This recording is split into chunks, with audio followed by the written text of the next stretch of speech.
আফ্রিকার মহান নদী নাইল আবিষ্কার। নদীর ইতিহাস মানেই মানুষের ইতিহাস, আর আফ্রিকার নাইল রিভার, যাকে বলা হয় the lifeline of civilization, এর আবিষ্কার অনুসন্ধান ছিল এক মহারোমাঞ্চকর অভিযাত্রা। হাজার বছর ধরে মানুষ জানত না এই বিশাল নদীর জন্ম কোথায়।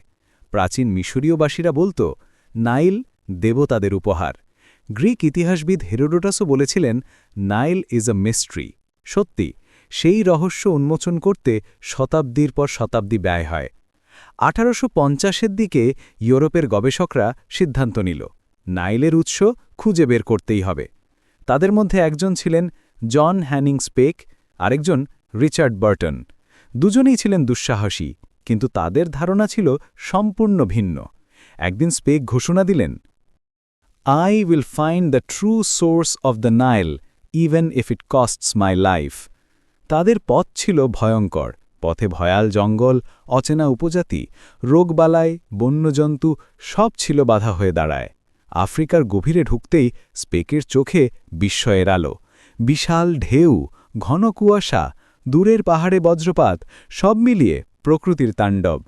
এক রাতে শিকারীদের আক্রমণে তারা প্রায় মারা যেতে বসেছিল, কিন্তু স্পেকে থামেননি।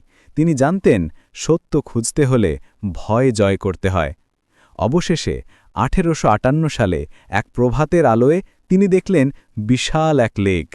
সেই মুহূর্তে স্পেকে চিৎকার করে ওঠেন, "this is it, the lake Victoria, the true source of the Nile." তিনি বুঝলেন হাজার বছরের রহস্যের সমাধান তার সামনে দাঁড়িয়ে। কিন্তু এরপর শুরু হলো আরও বড় লড়াই। অনেক গবেষকেই তার আবিষ্কার বিশ্বাস করল না। তারা বলল, প্রমাণ কোথায়? স্পেকে আবার ফিরে গেলেন নিজের আবিষ্কারকে সত্য প্রমাণ করতে। বারবার মৃত্যুর মুখোমুখি হলেও তিনি চ্যালেঞ্জ নিলেন, কারণ তিনি জানতেন ট্রুথ অলওয়েজ উইন্স।